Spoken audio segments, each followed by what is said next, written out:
أعوذ بالله من الشيطان الرجيم. بسم الله الرحمن الرحيم. الحمد لله رب العالمين، والصلاة والسلام على سيد الأنبياء والمرسلين وعلى أهل بيته الطيبين الطاهرين المعصومين، سفن النجاة الأعلام، من ركب سفينتهم نجا ومن تخلف عنها حلك وغرق. محترم ناظرین اور سامعین کرام، السلام علیکم ورحمۃ اللہ وبرکاتہ۔ پروگرام تذکرہ شہادت میں ایک مرتبہ پھر ہم آپ کے سامنے حاضر ہیں۔ میں ہوں آپ کا میزبان اشتیاق رضوی، اور میں ہوں آپ کی میزبان سیدہ صبا زہرا۔ اور محرم الحرام کے حوالے سے آپ سب کو جو ہے وہ امام حسین علیہ السلام کے حوالے سے پرسہ پیش کرتی ہوں۔ ناظرین، تمام حمد ہے اس ذات اقدس کے لیے جو ہر حمد کے لائق ہے، اور درود و سلام ان ہستیوں پر جنہیں پڑھ کر خود درود نے سلام کیا۔ یقیناً اہل بیت ہی کشتی نجات ہیں، جو اس میں سوار ہو گیا وہ نجات پا گیا، اور جس نے اس سے انکار کیا تو اس کے لیے ہلاکت ہے۔ ناظرین، قبل اس کے کہ ہم اپنی گفتگو کا آغاز کریں، ابھی وقت ہوتا ہے آج کی دعا کا۔ چلتے ہیں آج کی دعا کی جانب، واپس آتے ہیں اور اپنی گفتگو کو جاری رکھتے ہیں۔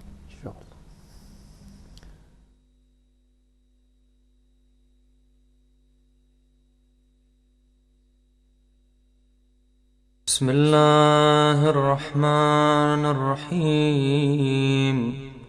اللہم صل علی محمد وآل محمد۔ بسم اللہ الذی لا ارجو الا فضلا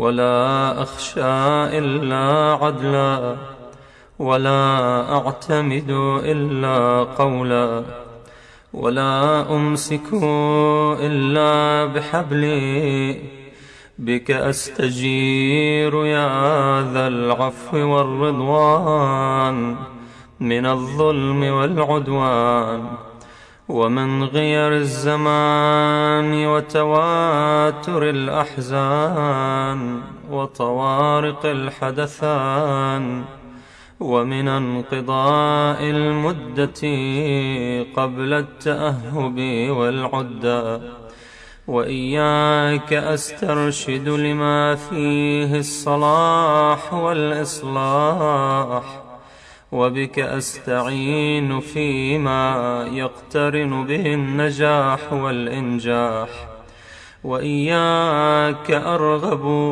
في لباس العافية وتمامها وشمول السلامة ودوامها، وأعوذ بك يا رب من همزات الشياطين، وأحترز بسلطانك من جور السلاطين، فتقبل ما كان من صلاتي وصومي، واجعل غدي وما بعده أفضل من ساعتي ويومي، وأعزني في عشيرتي وقومي، واحفظني في يقظتي ونومي، فأنت الله خير حافظا وأنت أرحم الراحمين.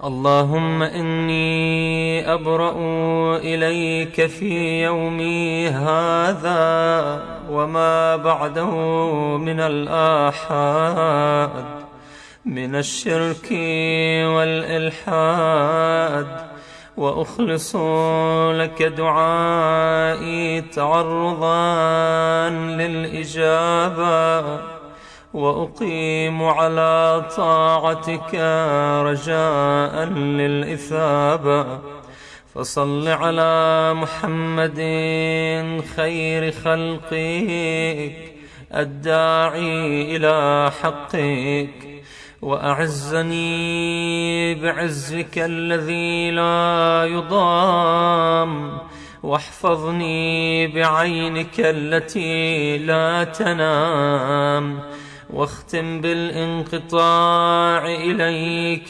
أمري، وبالمغفرة عمري إنك أنت الغفور الرحيم. وصلى الله على سيدنا محمد وآله الطاهرين.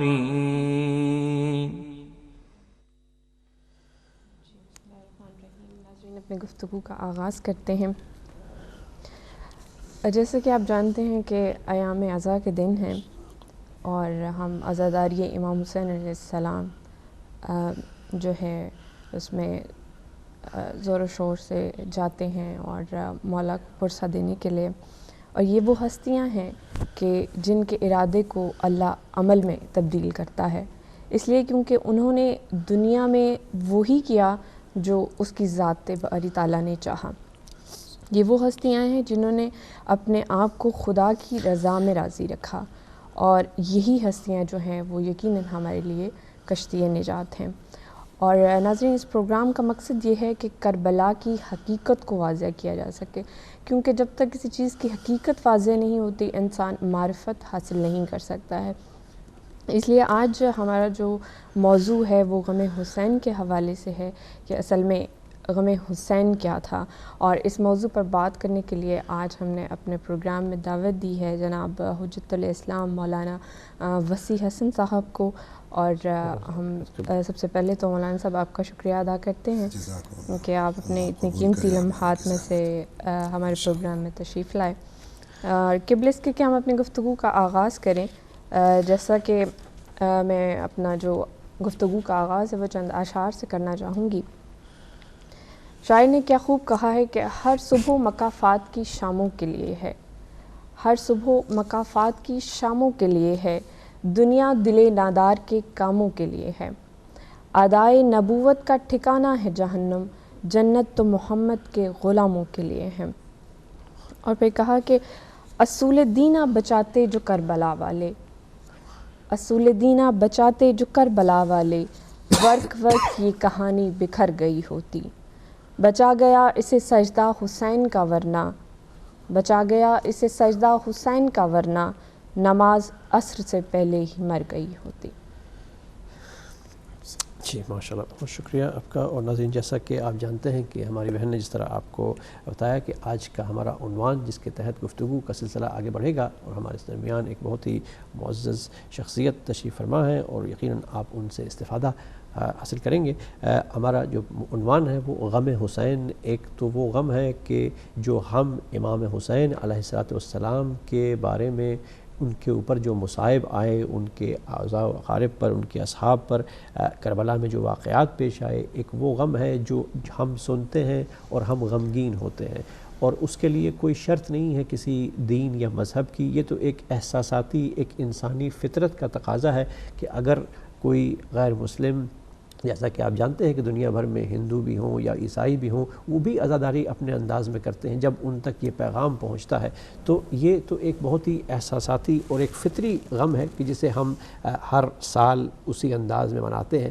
تو تھوڑا سا ذرا اس سے ایک قدم آگے بڑھ کے دیکھیں کہ امام حسین علیہ السلام کا کیا غم تھا کہ جس نے ان سے مدینہ چھڑوایا، جس نے ان سے روضہ رسول صلی اللہ علیہ وآلہ وسلم کو چھڑوایا، جس غم نے ان سے ان کی والدہ فاطمہ الزہراء سلام اللہ علیہا کی قبر مبارک کو سے دور کیا، جس نے ان سے امام حسن علیہ السلام کی قبر سے ان کو دور کیا، جس کے لیے انہوں نے مکہ کو چھوڑا اور پھر کربلا میں آ کر کے یکے بعد دیگرے ایک سے ایک قربانی اللہ کی راہ میں پیش کی.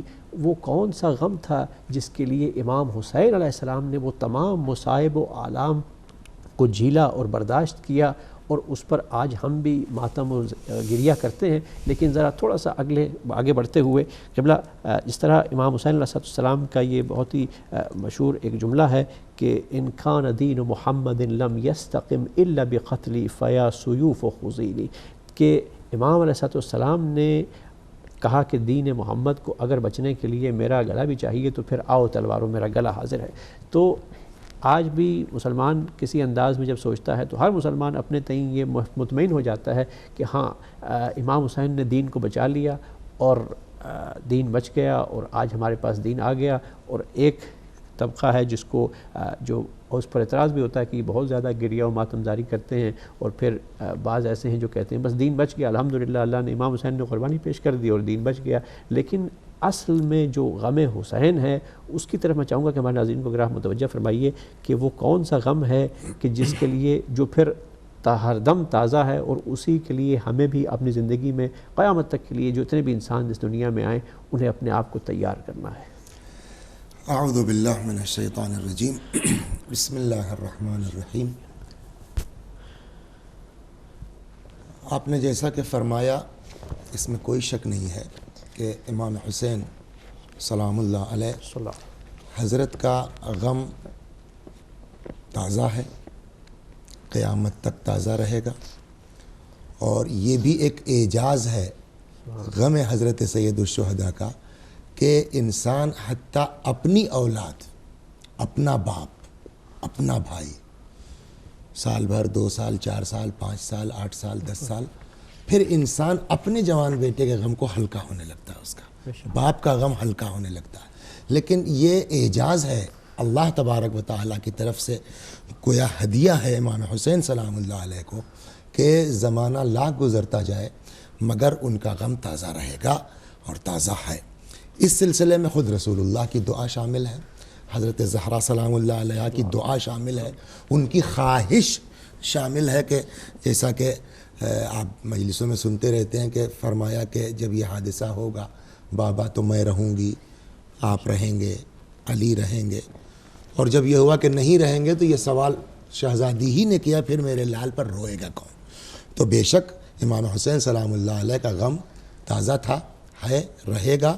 اور اس سلسلے میں ہمارے اور آپ کے چھٹے امام حضرت امام جعفر صادق سلام اللہ علیہ کی وہ حدیث بھی مشہور ہے کہ جو غم سید الشہداء سلام اللہ علیہ کے لیے حضرت نے فرمایا کہ امام حسین کے قتل کی بنیاد پر مومن کے دل میں ایک ایسی حرارت پیدا ہوگی جس کو کوئی چیز سرد نہیں کر سکتی.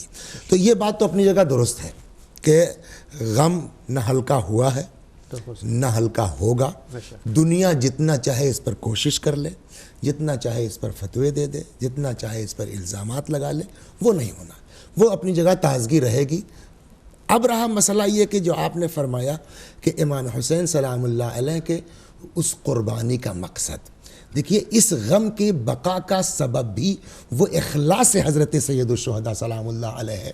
جیسا کہ آپ نے فقرہ نقل کیا کہ ان کان دین محمد لم یستقم الا بقتلی فیا سیوف و خزینی، اگر دین پیغمبر بغیر میرے قتل کے نہیں بچ سکتا ہے تو تلوارو آؤ اور مجھے ٹکڑے ٹکڑے کر دو. تو یہ وہ امام حسین سلام اللہ علیہ فنا فی اللہ ہو جانے کی بنیاد پر اللہ تبارک و تعالیٰ نے یہ دوام عطا کیا ہے غم سید الشہداء سلام اللہ علیہ کو کہ جتنا دوام کسی اور غم کو حاصل نہیں ہوا. لیکن اسی کے ساتھ ساتھ میں جو عرض کرنا چاہ رہا ہوں وہ یہ آپ کی بات کہ گریے میں کمی نہ ہو، ذکر حسین سلام اللہ علیہ میں کمی نہ ہو، مجلسیں جس طرح ہوتی تھیں اس سے زیادہ تعداد میں ہوں اپنی جگہ. لیکن اس کے ساتھ ساتھ حضرت سید الشہداء سلام اللہ علیہ نے جو مقصد ان کا تھا، جس بنیاد پر حضرت نے قربانی دی تھی، اس مقصد پر ہماری توجہ ہونا ضروری ہے، ہماری توجہ ہونا لازمی ہے. جیسا کہ ایک فقرہ آپ نے کہا کہ حضرت کا مقصد قربانی جو ہے دین کی بقا تھی.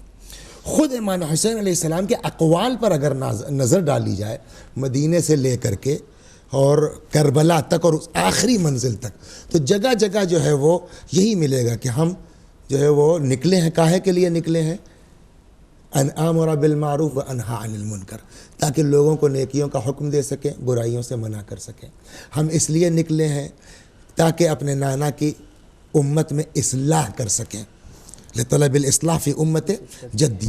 تو اب حضرت سید الشہداء کا اصل مقصد، اور آپ دیکھیے اس مقصد کے لیے آج ایک ہوتا ہے سرسری طریقے سے پڑھنا اور گزر جانا، اور ایک یہ ہے کہ وہ کیفیت حضرت سید الشہداء کے قلب کی کیا رہی ہوگی مدینہ چھوڑتے وقت، کیا قلبی کیفیت رہی ہوگی حضرت کی مکہ چھوڑتے وقت.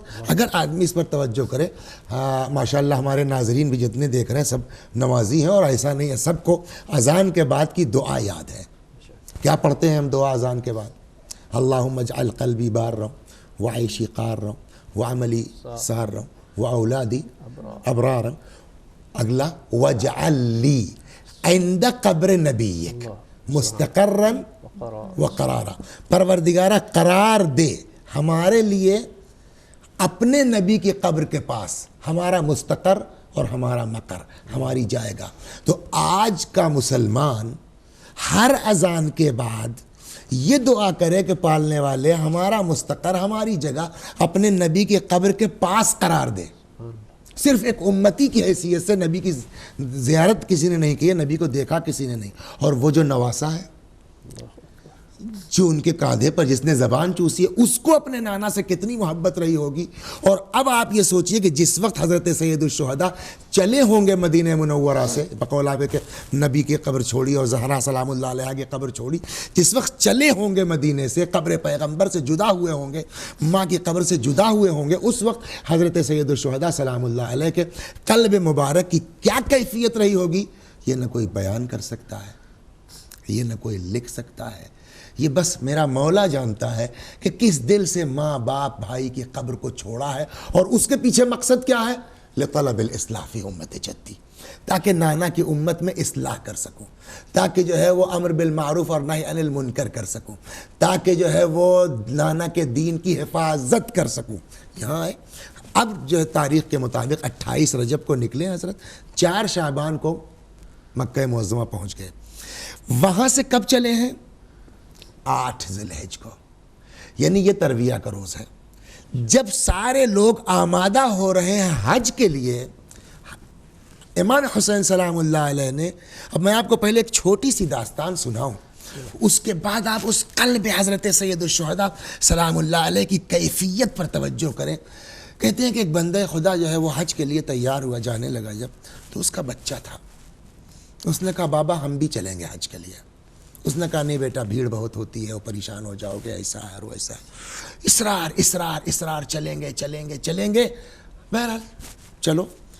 اب جب وہ میقات آئی اور اس نے جو ہے وہ احرام باندھا اور چلا، لبیک کہنا شروع کی، لبیک اللہم لبیک لا شریک لک لبیک.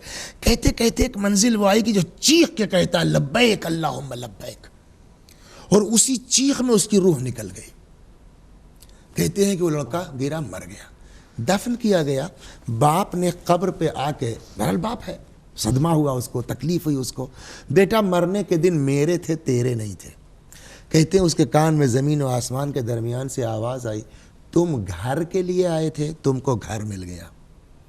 وہ گھر والے کے لیے آیا تھا، صاحب بیت کے لیے آیا تھا، اللہ نے اس کو اپنی بارگاہ میں قبول کر لیا. تو ایک بچے کے اندر بسا اوقات اتنی معرفت ہو سکتی ہے کہ وہ بجائے جو ہے وہ بیت کے صاحب بیت کی نیت سے آئے، بجائے جو ہے وہ گھر کے گھر والے اور خدا کی نیت سے آئے. ایک بچے میں اتنی معرفت ہو سکتی ہے. حسین سلام اللہ علیہ میں کیا عالم ہوگا ان کی معرفت کا.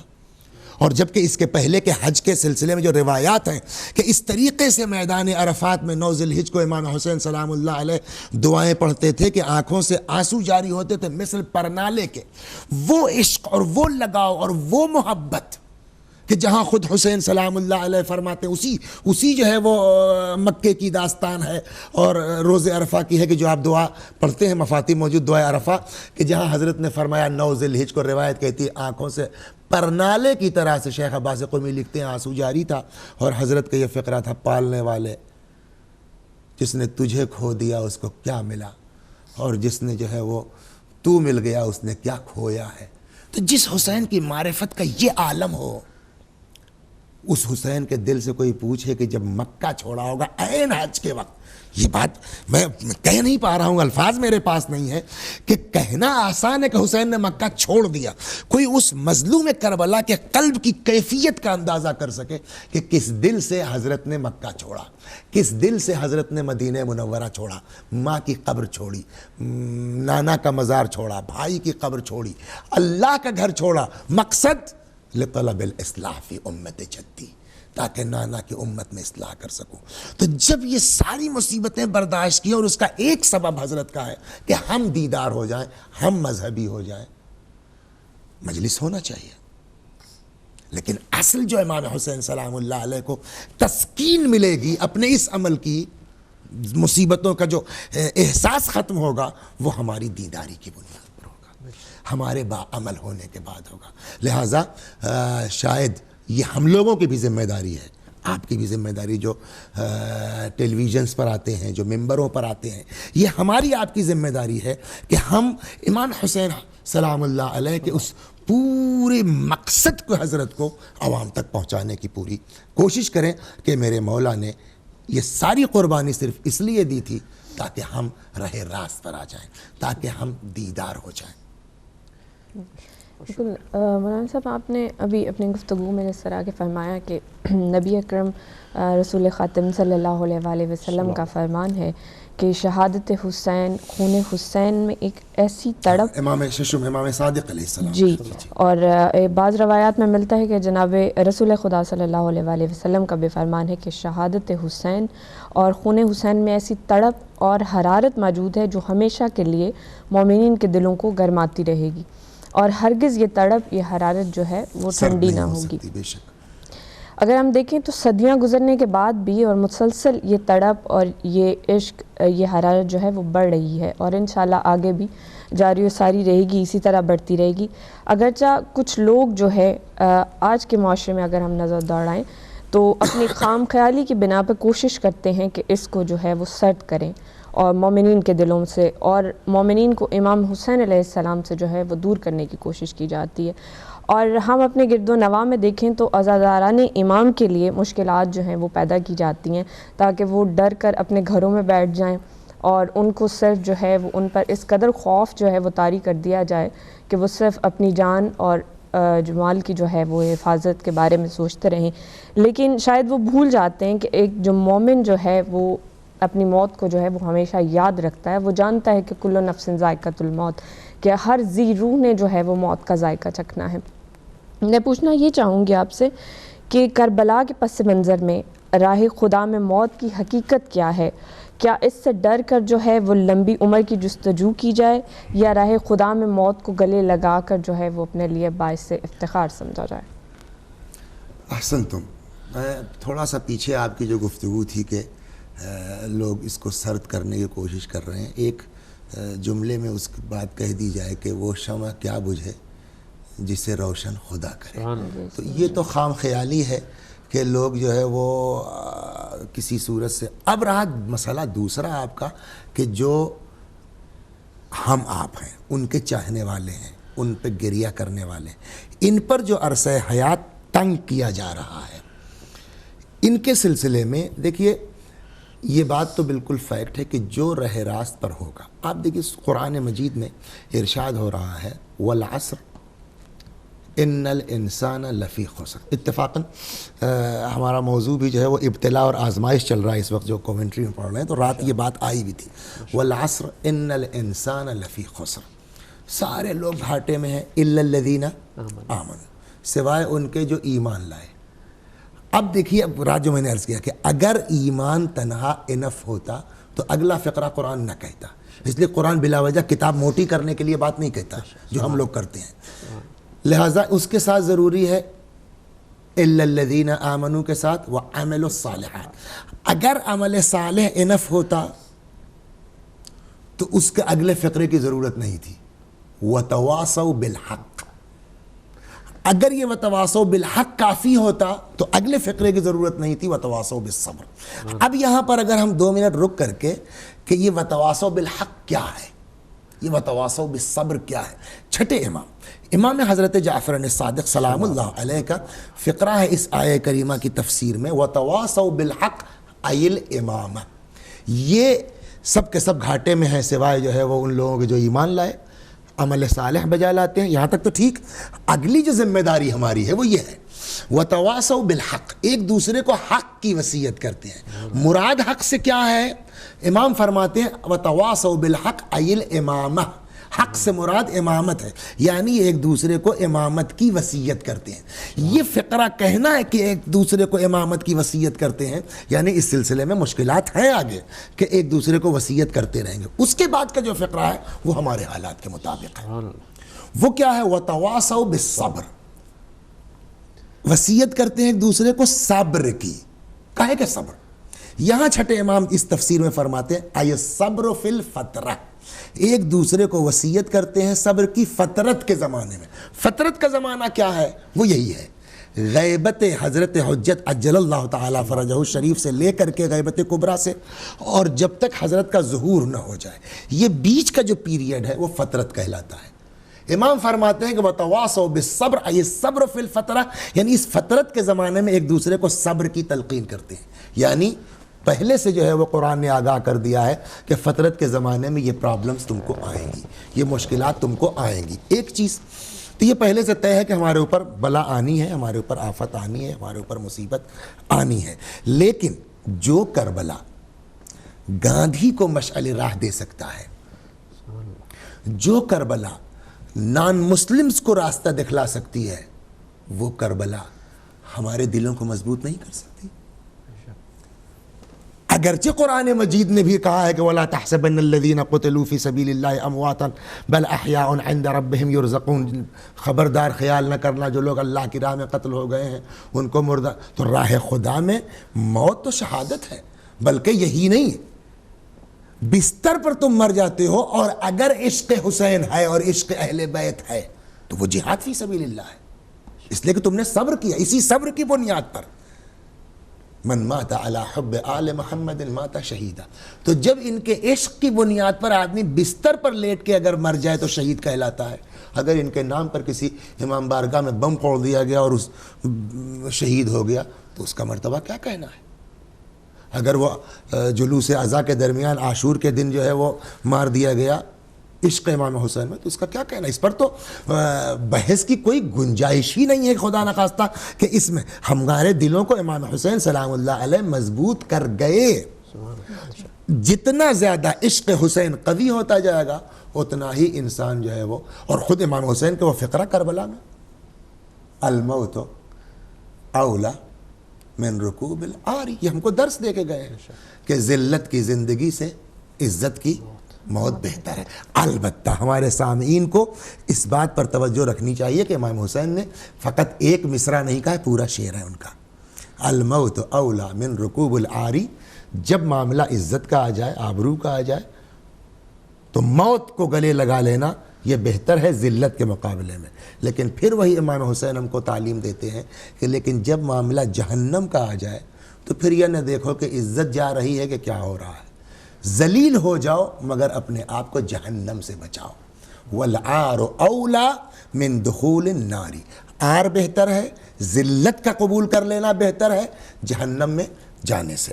تو اگر ہم امام حسین سلام اللہ علیہ سے اپنے آپ کو وابستہ ہونے کا دعویٰ کرتے ہیں تو ہم کو یہ دونوں چیزیں امام حسین سلام اللہ علیہ کے ذہن میں رکھنا چاہیے. نمبر ایک, موت کا کوئی خوف نہیں, عزت کے ساتھ جان جاتی ہے الحمدللہ, لیکن اس عزت میں یہ خیال رہے کہ کہیں ایسا تو نہیں کہ عاقبت خراب ہو رہی ہے. عاقبت ہر چیز پر مقدم ہے.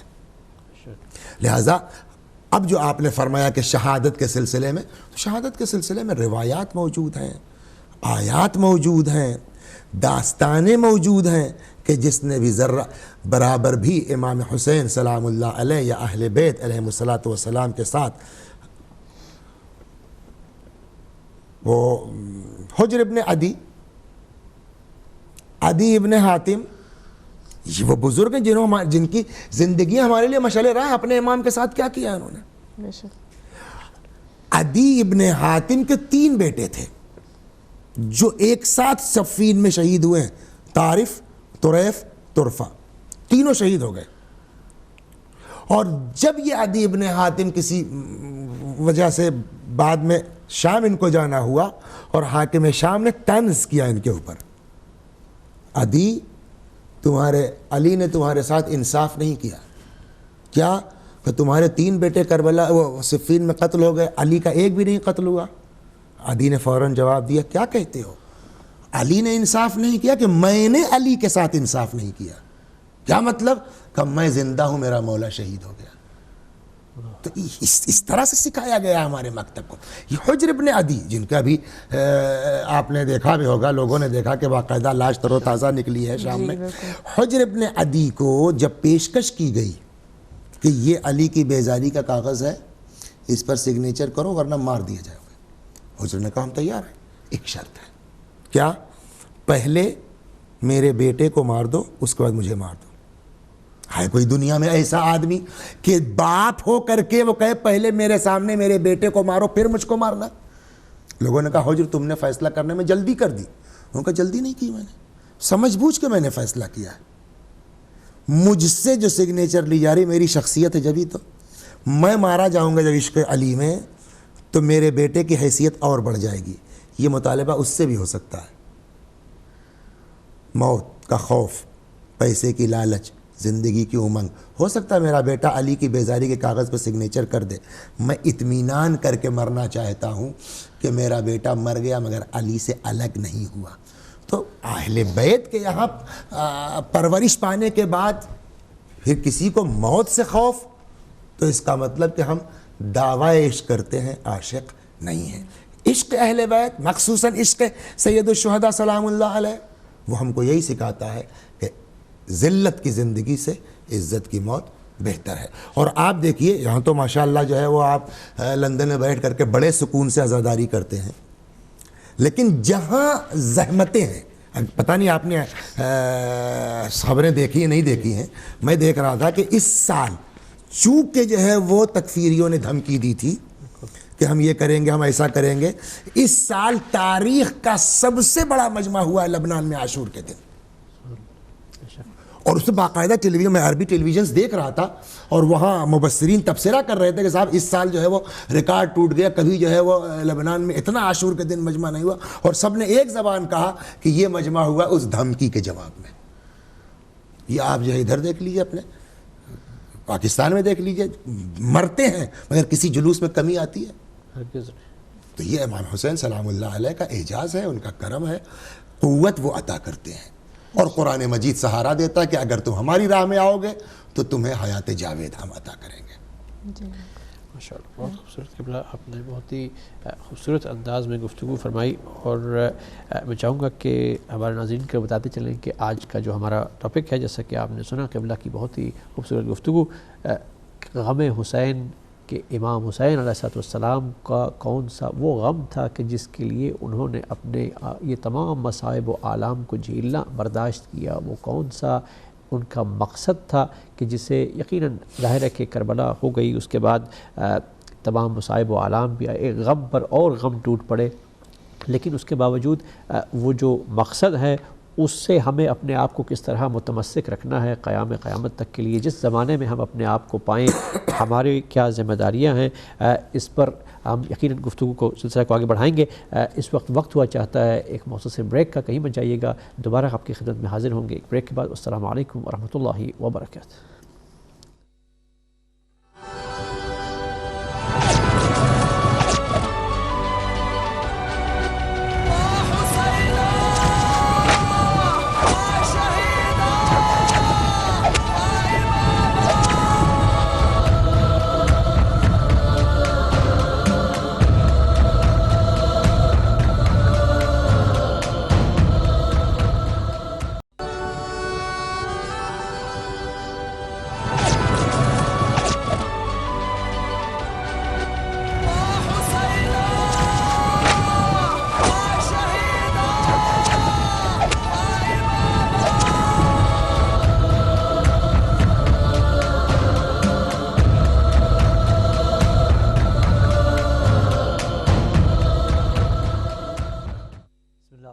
السلام علیکم ورحمۃ اللہ وبرکاتہ۔ ناظرین، ایک مرتبہ پھر ہم آپ کے سامنے حاضر ہیں پروگرام تذکرہ شہداء میں، اور آپ گفتگو سماعت فرما رہے ہیں، بہت ہی معزز شخصیت ہمارے ساتھ پروگرام میں موجود ہیں، حجت الاسلام والمسلمین مولانا وسیع حسن قبلہ۔ میں قبلہ آپ کی گفتگو جو گزشتہ اسی وقفے پہ جانے سے پہلے جو آپ فرما رہے تھے، اس سے ایک تھوڑا سا اسی ضمن میں ایک سوال آتا ہے کہ جو غم حسین کا جو ہمارا ٹاپک ہے کہ امام حسین علیہ السلام کا اصل غم کیا تھا، ان کا مقصد کیا تھا، اور شہادت کے بعد اور کربلا کے ان واقعات کے بعد ظاہر ہے کہ وہ مقصد کو امام نے اگر اتنی شہادتیں پیش کیں، اتنا مصائب و آلام کو جھیلا، تو یقیناً وہ مقصد کامیاب ہوا، اور اس مقصد کی کامیابی میں اپنے زمانے میں ہم پر کیا فرض ہے، یا ہمیں کس طرح سے اس کو سوچنا ہے۔ آج کی دنیا میں اگر ہم دیکھیں تو ہر کوئی یہ بات تو مانتا ہے کہ ہر کوئی کہتا ہے کہ انسان کو بیدار تو ہو لینے دو، ہر قوم پکارے گی ہمارے ہیں حسین، اور ہم دیکھتے بھی ہیں اس کی مثال. لیکن اس کے ساتھ ساتھ پھر ایک اور جو ہمیں نظر آتا ہے کہ یہ کون سا اسلام ہے جو بچا ہے. آج بھی مسلمانوں کے ہاں بے شمار فرقہ بندی ہے اور بے شمار ہر کوئی اپنے اپنے، اور قرآن نے بھی اس بات کو کہہ دیا کہ کل حزب بما لدیہم فرحون، ہر کوئی اپنے اپنے تئیں یہ سمجھ کے بیٹھا ہے کہ بس میں ہی نجات پانے والا ہوں، میں ہی ہدایت یافتہ ہوں. تو یہ جو کربلا کا پیغام ہے، مقصد امام حسین علیہ السلام ہے، اس کو سمجھنے کے لیے کس طرح سے انسان تیار ہو، یا اس کو اپنے جس بھی مسلک سے وہ تعلق رکھتا ہے تھوڑا سا رک کے سوچنے کے لیے، اور اس کو آپ گائیڈ فرمائیے گا قبلہ کہ کون سا دین ہے جو امام علیہ السلام نے بچایا ہے. نہ فقط دین بلکہ لوگ تو اس کے بھی اقرار کر رہے ہیں جو مسلمان نہیں ہیں کہ انسانیت کو بچانے والے امام حسین علیہ السلام کی ذات ہے. تو پھر کس طرح سے ہمیں اپنی سوچ کا رخ کربلا کی جانب موڑنا ہے تاکہ ہم بھی اسی مقصد سے تمسک کر سکیں. احسنتم. دیکھیے یہ فقرہ آپ کا کہ وہ کون سا دین بچایا ہے، تو ظاہر ہوتا ہے کہ بحث تو اسلام کی ہے. اب آپ یہ کہیں گے صاحب کہ اسلام تو ہر آدمی دعوے دار ہے اسلام کا، تو کون سا اسلام؟ دیکھیے ایک فقرہ اگر حضرت سید الشہداء سلام اللہ علیہ کا وہ فقرہ ذہن میں ہو نا تو سمجھ میں آ جائے کہ امام حسین علیہ السلام پورے سسٹم کو بچانے کے چکر میں تھے. حضرت کا فقرہ ہے کہ اگر اذا کان الراعی مثل یزید فعلی الاسلام السلام، اگر یزید جیسے حکمراں ہوں گے تو پھر اسلام کا فاتحہ. ایک مقصد یہ تھا کہ قوم کو بیدار کرنا، اور یہ وہ بیداری ہے جو آپ دیکھ رہے ہیں کہ بقول وہی آپ کہ ہر قوم پکارے گی ہمارے حسین، پکار رہی ہے دھیرے دھیرے. وہ بیداری آئی ہے. اس وقت جو امام حسین سلام اللہ علیہ خود تو شہید ہو گئے، لیکن وہ جو مقصد تھا کہ اب کوئی اسلام کے اوپر یزید جیسا حاکم نہ آنے پائے، کم از کم پبلک کو اتنا ڈیولپ کر دیا جائے، پبلک کو اتنا زیادہ جو ہے وہ اس کے ذہن کو بلند کر دیا جائے. اور پھر آپ دیکھیے سب کچھ ہوا مگر یزید نما انسان پھر تخت حکومت پر بیٹھنے کے قابل نہیں ہوا، اور نہ لوگوں نے اس کو تسلیم کیا، اس طرح کے افراد کو. دوسری چیز جو ہے وہ خود حضرت سید الشہداء کا ایک فقرہ ہے جو کربلا کے میدان میں ہے. اس کا بھی تعلق صرف اسلام سے نہیں ہے، اس کا تعلق وہی انسانیت جو آپ کہہ رہے ہیں، اس چیز کو ابھارنا امام حسین سلام اللہ علیہ چاہ رہے جس میں پوری طرح کامیاب ہوئے علیہ الصلوۃ والسلام.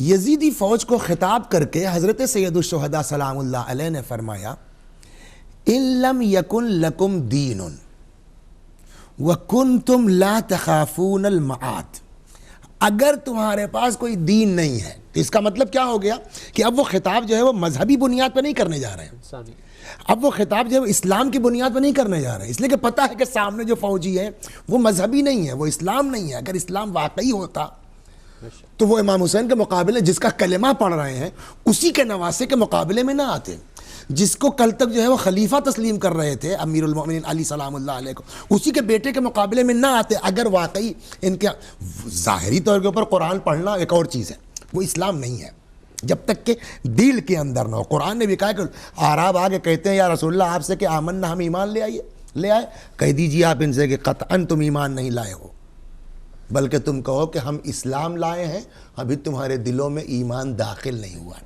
تو وہ جو یزیدی سپاہ تھے ان کو یہ فرض کر کے کہ یہ دین نہیں ہے ان کے پاس، امام نے فرمایا کیا ان لم یکن لکم دین، اگر تمہارے پاس دین نہیں ہے، وکنتم لا تخافون المعاد، اور تم کو قیامت کا بھی کوئی خوف نہیں ہے، بالفرض کہ مان لیا کہ تم کو خوف قیامت نہیں ہے. اب یہ دیکھیے کس طرف اشارہ ہے. عمر سعد جو سردار لشکر تھا اس کو پہلے رائے کی حکومت دی گئی، اس کا پروانہ بھی اس کو دے دیا گیا. یہ جب معاملہ آیا امام حسین سلام اللہ علیہ کا تو ابن زیاد نے کہا کہ بھائی تم کو وہاں جانا، اس نے کہا صاحب ہم کو رائے کرنا، اس کے بعد آپ وہ رائے کا پروانہ ہم کو واپس کر دیجئے. اس نے کہا ہم کو ایک رات کی مہلت دی جائے. یہ خود جب سردار کا یہ حال ہے تو بقیہ فوجی کیا ہوں گے؟ اب آج آدمی بحث کرتا پھرے کہ صاحب وہ کیا تھے اور کوفے والے تھے اور فلاں تھے. بحث اس سے نہیں ہے. اس وقت کربلا کے میدان میں وہ جو تھے ان کی کیفیت کیا تھی. اگر وہ مسلمان ہوتے اور شیعہ تھے کہ سنی تھے اس کی تو بحث ہی نہیں ہے. اگر وہ مسلمان ہوتے, اب آپ عمر سعد پر قیاس کر لیجئے کہ جب سردار یہ ہے تو بقیہ فوجیوں کا حال کیا ہوگا. ابن زیاد نے کہا تم کو جانا ہے کربلا. انہوں نے کہا صاحب ہم تو رائے کے لیے طے ہو چکا ہے ہمارا, آپ ہم کو جو ہے وہ لیٹر دے چکے ہیں. ان کا وہ لیٹر اسی شرط پر ہے, وہ واپس کر دیجئے آپ اگر آپ کو کربلا نہیں جانا ہے. ان کا صاحب ذرا صاحب مہلت دے دیے, سوچ لیں. ہم گیا ہے. اب تاریخ کہتی ہے کہ یہی فقرہ جو یہاں امام حسین کہہ رہے ہیں کہ اگر میں حسین کو قتل کرتا ہوں تو اس میں عاقبت خراب ہوتی ہے, جہنم میں جاؤں گا. اگر میں نہیں جاتا ہوں تو رے چھوٹتا ہے, وہ رے منیتی, رے میری خواہش ہے. ادھیڑ بن میں رہا. آخرش کہتا ہے کہ یقولون ان اللہ خالق جنت, کہتے ہیں لوگ کہ اللہ ایک جنت کا خالق ہے, اللہ ایک جہنم کا خالق ہے, وہاں عذاب ہوگا. اگر یہ بات سچ ہے تو حسین کو ہم قتل کر دیتے ہیں, رائے کی حکومت لے لیتے ہیں. سأتوب بعد سنتین, 2 سال بعد کے ہم توبہ کر لیں گے. تو اس کا جب یہ حال ہے تو بقیہ فوجیوں کا کیا حال ہوگا. یہ بحث کرنا ہی بیکار ہے, فضول ہے. جو لوگ کہتے ہیں کہ صاحب وہ فلاں تھے ہو شیعہ تھے ہو کیسے تھے, بابا وہ مسلمان ہی نہیں تھے. اب وہاں امام حسین علیہ السلام نے ان کو خطاب کیا, ٹھیک ہے تم کو قیامت کا خوف نہیں ہے نا, بھئی سردار جب کہہ رہا تمہارا بھی حال ہے. تو حضرت نے فرمایا ان لوگوں کو خطاب کر کے کہ ان لم یکن لکم دینون, اگر تمہارے پاس دین نہیں ہے, وکنتم لا تخافون المعاد, اور تم قیامت کا بھی خوف نہیں رکھتے ہو, تو فکونو, یہ جملہ اصل ہے جو ساری دنیا, اور ایسی پتہ نہیں کس خلوص سے امام حسین سلام اللہ علیہ نے یہ فقرہ کہا تھا کہ آج ہر انقلاب میں, ہر آزادی میں امام حسین سلام اللہ علیہ کہیں نہ کہیں سے ہیں. اگر تمہارے پاس دین نہیں ہے, اگر تم قیامت کا خوف نہیں رکھتے ہو, فَكُونُوا أَحْرَارًا فِي دُنْيَاكُمْ, تو کم از کم اپنی دنیا میں آزاد تو رہو. یزید جیسوں کی نوکری تو مت کرو, یزید جیسوں کی غلامی تو نہ کرو. تو ایک مقصد یہ بھی تھا کہ قوم کو اتنا سربلند کر دیا جائے, عقلی اعتبار سے اتنا بلند کر دیا جائے کہ پھر یہ یزید جیسوں کے پیچھے نہ بھاگیں. اور آج وہ اگر دیکھا جائے تو یہ چیز ہر زندہ قوم میں یہ پائی جاتی ہے, آزادی کا نعرہ. اور یہ آزادی کا نعرہ اس وقت کربلا کے میدان میں امام حسین سلام اللہ علیہ نے لگایا تھا کہ کیوں تم کسی کی ملازمت کرتے ہو, کیوں تم کسی کا غلام بن کے رہتے ہو, دین ہو یا نہ ہو آزاد تو رہو. اسی لیے امام حسین کے القاب میں ایک لقب یہ بھی ہے, ابو الاحرار, سارے آزادوں کے سردار, سارے آزاد لوگوں کے جو ہے. تو ایک مقصد جو ہے وہ فقط امام حسین کا مقصد فقط نماز نہیں ہے, فقط روزہ نہیں ہے. بے شک ہے نماز بھی, بے شک ہے روزہ بھی, امر بالمعروف نہی عن المنکر. خود حسین کے فقرے میں سلام اللہ علیہ کہ میں نکلا ہوں تاکہ امر بالمعروف و نہی, لیکن امر بالمعروف اور نہی عن المنکر فقط نماز روزے میں خلاصہ نہیں ہوتا. امر بالمعروف نہی عن المنکر اس سر بھی ہے کہ آزاد ہو جاؤ. یزید اور اس منزل پر پہنچا دیا ہے انسانیت کو امام حسین سلام اللہ علیہ نے اپنی قربانی کے ذریعے سے کہ پھر کوئی یزید جیسا آدمی اسلامی تخت پر حکومت کا خواب نہیں دیکھ سکتا ہے. تو یہ ایک بہت بڑی جو ہے وہ حضرت سید الشہداء سلام اللہ علیہ کی اس اعتبار سے کامیابی ہے کہ اب کوئی یزید نما حاکم نہیں ہو سکتا. بہت شکریہ, آپ نے بہت خوبصورت انداز میں فرمایا. میرے ساتھ ہمارے ساتھ ایک کالر ہیں, کافی دیر سے انتظار فرما رہے ہیں, ہم آپ سے معذرت چاہتے ہیں, آپ کو انتظار کی زحمت اٹھانا پڑی. السلام علیکم ورحمۃ اللہ. وعلیکم السلام جی, سید مجاہد حسین لندن سے عرض کر رہا ہوں جی. وعلیکم السلام ورحمۃ اللہ. جی قبلہ, میں بھی حصول ثواب کے لیے اور پروگرام میں شرکت کے لیے حاضر ہوا ہوں. ایک مختصر سی بات کر کے اجازت چاہوں گا. برے صغیر کے سب سے بڑے عالم دین علامہ سید علی نقی نے ایک بار مجلس میں فرمایا تھا کہ ہر عمل کا ایک رد عمل ہوتا ہے, ایکشن ورسز ری ایکشن. وہ کہتے ہیں کہ امام حسین نے کیا کیا, یہ ایک رد عمل تھا. وہ اس کی مثال انہوں نے دی کہ ایک دیوار پہ گیند مارا جائے ربڑ کا تو پوری قوت سے آپ کے ہاتھ میں واپس آتا ہے. جتنی زیادہ طاقت سے آپ گیند ماریں گے دیوار پہ, اتنی زیادہ طاقت سے وہ گیند آپ کے ہاتھ میں واپس آئے گا. وہ کہتے ہیں وہ یزید کا کتنا بڑا اسلام بگاڑنے کا عمل تھا جس کے رد عمل میں امام حسین کو اتنی بڑی قربانی دینی پڑی. یہ بہت بڑی بات ہے. اگر مسلمان اس بات کو سوچیں کہ امام حسین کی قربانی تو بہت بڑی ہے, یہ رد عمل ہے امام حسین کی قربانی. اسلام تباہ کرنے کا وہ کتنا بڑا یزید کا عمل تھا کہ جس کا رد عمل ہے کربلا. انہوں نے کہا کہ انسانیت اس نہج پہ پہنچ چکی تھی 50 سال تک کہ اس کو کسی لیکچر سے, کسی واعظ سے, موعظ نصیحت سے نہیں جگایا جا سکتا تھا. امام حسین کو اپنے خون کے چھینٹے مارنے پڑے تاکہ وہ ہوش میں آئے اور قیامت تک دوبارہ نہ سوئے. اللہم صلی علی محمد و علی محمد. بہت شکریہ. اور یقیناً قرآن مجید بھی یہ کہتا ہے کہ ہم حق کو باطل کے سر پہ دے مارتے ہیں اور باطل پاش پاش ہو تم جو جاتا ہے ہے. وہ ان کی بات سے ایک بات ہمارے ذہن میں بھی آئی کہ واقعی آپ دیکھیں کہ یزید جو ہے, اگر اجازت آپ بسم اللہ سوال ہے, یزید جو ہے یہ دین کو کس نہج پر لے جا رہا تھا. یہ جو بات ابھی انہوں نے کہی نقل ثاقب اللہ کی اللہ مقام ہو کہ ہر چیز کے ایک عمل کا رد عمل ہے. اب آپ یزید کا عمل دیکھیے پھر رد عمل پر آئیے کہ کس سمت میں لے جا رہا تھا. وہ حاکم ہے, دنیا اس کی بیعت کر چکی ہے بعنوان حاکم اسلامی.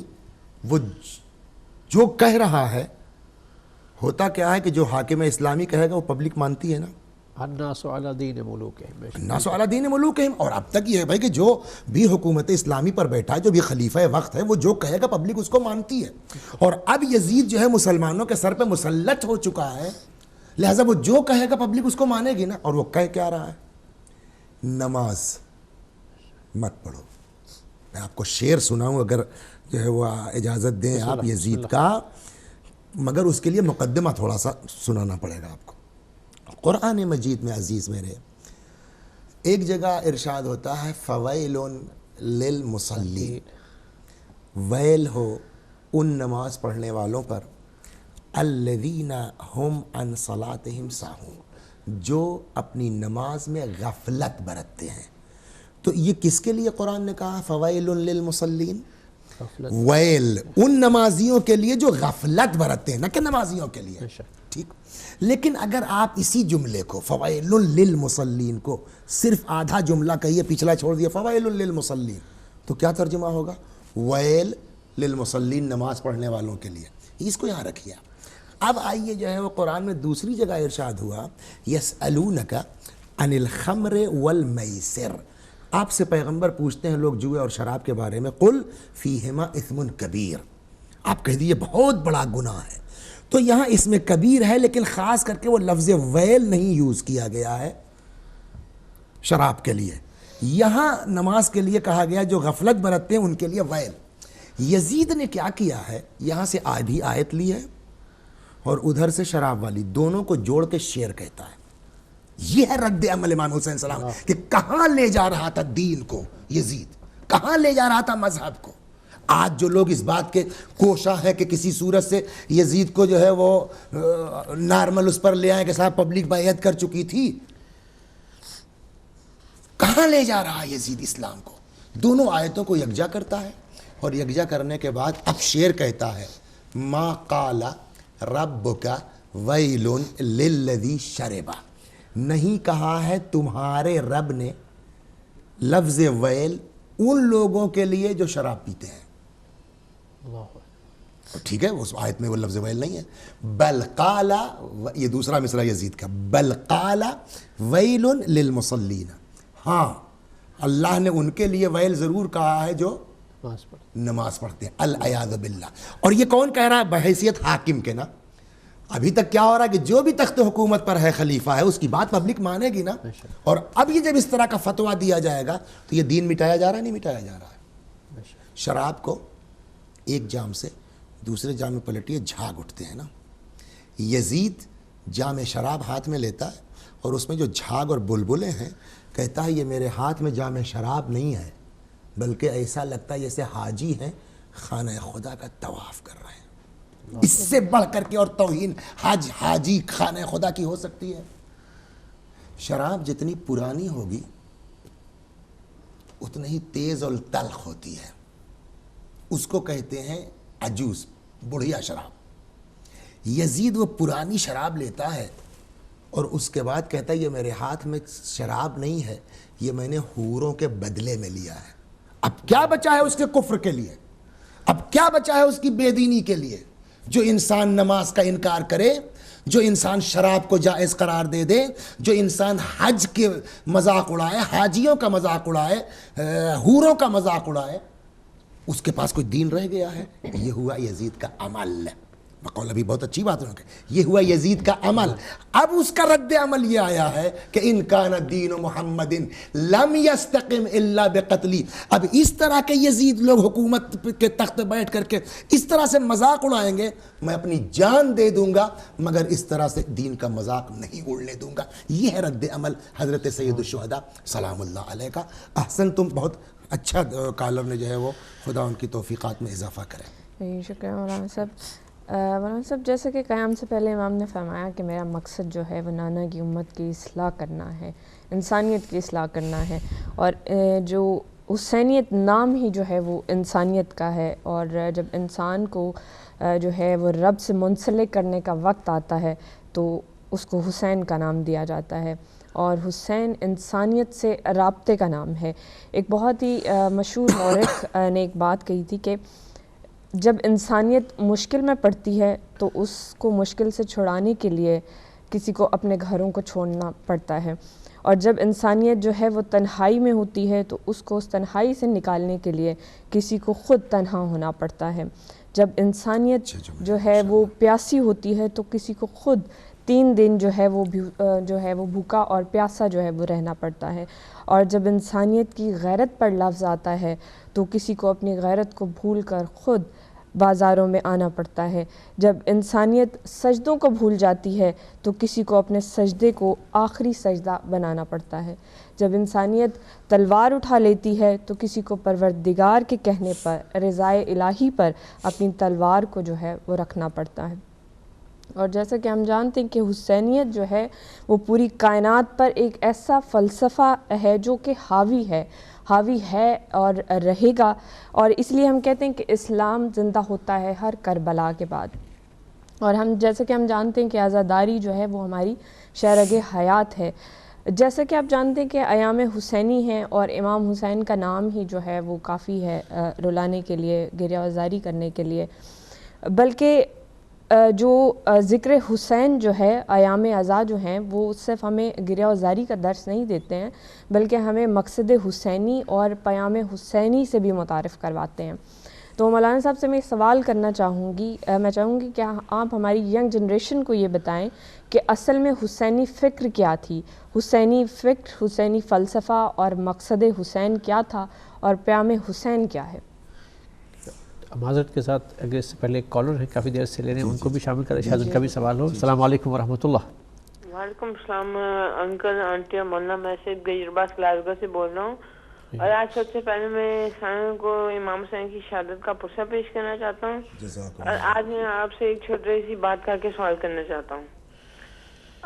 آج میں آپ سے یہ بات کرنا چاہتا ہوں کہ مولانا بتا رہے تھے کہ اس طرح امام حسین اور امام حسین کے ساتھیوں نے ظالموں کا مقابلہ کیا صبر سے. تو اس کے بعد میں یہ بات کرنا چاہتا ہوں کہ ایک آدمی مولانا علی کے پاس آیا ایک دن, انہوں نے کہا کہ آپ کے ساتھ اب لاکھوں تلواریں ہیں, تو اب آپ کو کس چیز کی کمی ہے. تو امام حسین نے اپنی مولا کائنات نے اپنی ایک کنیز کو کہا کہ آپ تندور کے اندر آگ جلاؤ. تو جب کنیز نے تندور کے اندر آگ جلائی تو امام حسین نے اس آدمی کو کہا, مولا کائنات نے اس آدمی کو کہا کہ آپ اس تندور کے اندر چھلانگ لگاؤ. تو اس آدمی نے کہا کہ وہ سوچنے پڑ گیا کہ اب مولا کائنات مجھے کیا کہہ رہے ہیں. تو اتنی دیر میں ہارون مکی آیا, تو مولا کائنات نے ہارون مکی کو کہا کہ آپ اس تندور میں چھلانگ لگاؤ. تو ہارون مکی نے 1 سیکنڈ نہیں ویٹ کیا, انہوں نے سیدھا جا کے اس تندور میں چھلانگ لگا دی. تو جب پھر مولا کائنات نے اپنی کنیز کو کہا اس کے اوپر ڈھکن دے دو اس تندور پہ. جب انہوں نے دیا تو تھوڑی دیر بعد وہ آدمی سوچنے رہ گیا کہ اب ہارون مکی کا کیا رہے گا. تو جب انہوں نے تندور کا ڈھکن ہٹایا تو تب دیکھا کہ ہارون مکی کو کچھ نہیں آیا, وہ آرام سے عبادت کر رہے تھے اور آگ نے ان کو کچھ نہیں کہا. تو اب ہم نے دیکھنا ہے, ہم اس دنیا میں ہم کہتے ہیں تو یہ ہے کہ ہم امام علی کو فالو کرتے ہیں, ہم مسلمان ہیں, لیکن ہم دیکھنا ہے کہ اب ہم ہارون مکی کی طرح مسلمان ہیں کہ اب میرا مولانا آپ سے یہ سوال کرنا چاہتا ہوں کہ اس آج کے دور میں ظالم کے پاس ہر چیز کی وسیل ہے، ان کے پاس مسائل میں ان کے پاس دولت کا وسیل ہے، ان کے اوپر فوجوں کا وسیل ہے، ان کے پاس تیل کی کمائی کا وسیل ہے، ان کے پاس سارا وسیل ہے. تو اب ہم نے دیکھا ہے کہ ہمارے پاس کس طرح ہمارے جو وسیلے اب ہم نے دیکھنا ان کو کس طرح یوز کرتے ہیں کہ ہم مسلمانوں کو اب یہ چاہیے اور مومن کو یہ چاہیے اور مظلوم کو یہ چاہیے. کیا وہ اپنے وسیل کو اتنا طاقت رکھیں، اپنے وسیلوں کے اندر اپنے وسیل کے پاس اتنا طاقت رکھیں کہ وہ ظالموں کے اگینسٹ چلے گئے. ٹھیک ہے بیٹا، بہت شکریہ آپ کا کال کا. قبلہ وہ جو ہماری بہن نے سوال کیا تھا کہ آج کے لیے خاص طور میں سمجھتا ہوں کہ ہمارے جو نئے کالر ہیں ان کو بھی شامل کر لیں کہ امام کا پیغام آج کے لیے نوجوانوں سے متعلق بالکل، تو آج کے نوجوانوں کے لیے امام کا کیا پیغام ہے کہ کس انداز سے وہ اسی مشن امام کے ساتھ متمسک رہیں. اپنے کو دیندار، اگر ایک لفظ میں کہا جائے، اپنے کو دیندار بنا کر کے، اپنے کو مذہبی بنا. ایک مثال میں آپ کو اس سلسلے میں دے دوں. پہلے تو میں روایت جو مشہور ہے کہ اہل بیت ہم سے کیا چاہتے ہیں، چھٹے امام نے اپنے ایک صحابی سے باقاعدہ حکم دیا بلغ، اور بہت مشہور روایت ہے، ہمارے علماء ذاکرین ممبروں سے پڑھتے ہیں اس کو، بلغ معاشر شیعتنا کونوا لنا زینا ولا تکونوا علینا شینا. ہمارے لیے عزت کا سبب بننا، ہمارے لیے ذلت اور رسوائی کا سبب نہ بننا. تو ایک تو چیز ہم کو یہ دیکھنی ہے کہ آج ایسا نہ ہو کہ ہمارے عمل سے، ہماری ذات سے ہماری قوم کی کوئی بے آبروئی ہو، کوئی بے عزتی ہو. دوسری چیز ہے کہ جو کامیابی کسی کی وہ کب متحقق ہوتی ہے، جب اس کا مقصد پورا ہو جائے. ہم یہ بتا چکے کہ مقصد امام حسین کا کیا تھا، بقاء دین. مقصد امام حسین کا کیا تھا، امر بالمعروف نہی عن المنکر. مقصد امام حسین کا کیا تھا، اصلاح فی امت جدی. اب ہم کو یہ دیکھنا ہے کہ یہ کیا مقصد حضرت سید الشہداء پورا ہوا. وہ یہ ہمارے اوپر ہے، ہمارے جوانوں کے اوپر ہے، ہماری قوم کے اوپر ہے، ایک ایک فرد کے اوپر ہے. اس کی میں بہت آسان سی مثال ایک دے دوں. فرض کیجئے ایک بندہ خدا ہے، ماسٹر صاحب ہے، فرض کیجئے جائے وہ ایک محدود آمدنی ہے. ماسٹر صاحب کے جو ہے وہ ایک بیٹا ہے، ان سے فرض کیجئے ہمارے تعلقات ہیں، وہ بیچارے ان کے گھر والے بھی آتے ہیں، ان کی بیوی بھی آتی ہیں، بچے بھی آتے ہیں. اور جب وہ آتے ہیں تو معلوم ہوا صاحب کہ ان کے وہ جو چادر ہے وہ اس میں یہاں پیوند لگا ہے، وہاں پیوند لگا ہے. ایک دن ہم نے کہا یہ ماسٹر صاحب اچھی خاصی تنخواہ آپ کی ہے ماشاءاللہ، یہ چادر میں پیوند آپ کی بیوی کیوں، ٹوٹے ہوئے چپل کیوں پہنتے ہیں بھائی، آپ پیسہ کہاں رکھتے ہیں؟ تو انہوں نے کہا مولانا، یہ بطور مثال ہے، کوئی قصہ نہیں سنا رہا ہوں میں، مولانا آپ کو میری تنخواہ پتہ ہے، خرچ معلوم ہے؟ میں نے کیا خرچ ہے؟ انہوں نے کہا جناب عالی 35 لاکھ روپے تو مجھ کو ڈونیشن دینا پڑا ہے اپنے جو ہے وہ لڑکے کو MBBS میں ایڈمیشن کرانے کے لیے، جو ہے وہ کیا کہتے ہیں میڈیکل میں ایڈمیشن کے لیے. اب وہ آدھا تو میں اس قرضے میں ڈال رہا ہوں جو 35 لاکھ ڈونیشن دیا ہے میڈیکل کے لیے، اور پھر اس کا روزمرہ کا خرچہ 1000. ایک زمانے کے بعد ہم گئے پھر ماسٹر صاحب کے یہاں، کیا بھائی کیا ہوا، حال آپ کے صاحبزادے کا کیسا مزاج؟ کہنے لگے مولانا آپ ٹھیک فرماتے تھے، کاش کم وقت کے اوپر میں نے پیسہ نہ لگایا ہوتا، خود کھایا ہوتا. ہم نے کیا ہوا؟ کہنے لگے وہاں جیل میں پڑا ہوا ہے، میں روز جاتا ہوں کورٹ کچہری کے، کاش میں نے اس کو وہاں نہ بھیجا ہوتا، اپنے اوپر خرچ کیا ہوتا. تو جس وقت یہ جو ہے وہ ابلا چاول کھا رہے تھے، پرانا کپڑا پہن رہے تھے، ٹوٹی چپل پہن رہے تھے، اس وقت ان کو اتنی تکلیف نہیں رہی ہوگی، اس لیے کہ اس وقت ایک امید تھی کہ میرا بیٹا ڈاکٹر ہو جائے. اب ڈاکٹر کے بجائے اگر قاتل بن کے نکل آیا ہے تو ماسٹر صاحب کو اب تکلیف زیادہ ہوگی کہ نہیں ہوگی کہ جس کے لیے ہم نے فاقہ کیا وہ قاتل نکلا، جس کے لیے جو ہے وہ ہم نے پھٹی چادر پہنائی بیوی کو وہ قاتل نکلا. تو جس مقصد کے تحت قربانی دی ہے وہ پوری نہیں ہوئی تو انسان کو بعد میں بھی اس کا احساس ہوگا اور تکلیف ہوگی. اس کے برخلاف وہ ماشاءاللہ صاحب جو ہے وہ ڈاکٹر ہو گیا، بہترین سرجن ہو گیا، ہارٹ اسپیشلسٹ ہو گیا. ہم کو ضرورت پڑی، پہنچے ان کے یہاں، تھوڑی دیر بیٹھے ہیں صاحب، جیسے ہی صوفے بیٹھے، اتنا اونچا صوفہ، دھس گئے جو ہے وہ ایک بالش نیچے. تھوڑی دیر کے بعد نوکر نے آگے کہا کہ جی ماٹ صاحب آ رہے ہیں نہا کر کے. تھوڑی دیر بعد وہ آئے صاحب، وہ ارے کہیے مولانا خیریت؟ تو میں نے کہا بھائی ماشاءاللہ صوفے ووفے بڑے زبردست لگ گئے ہیں آپ کے یہاں. کہنے لگے جی ہاں، وہ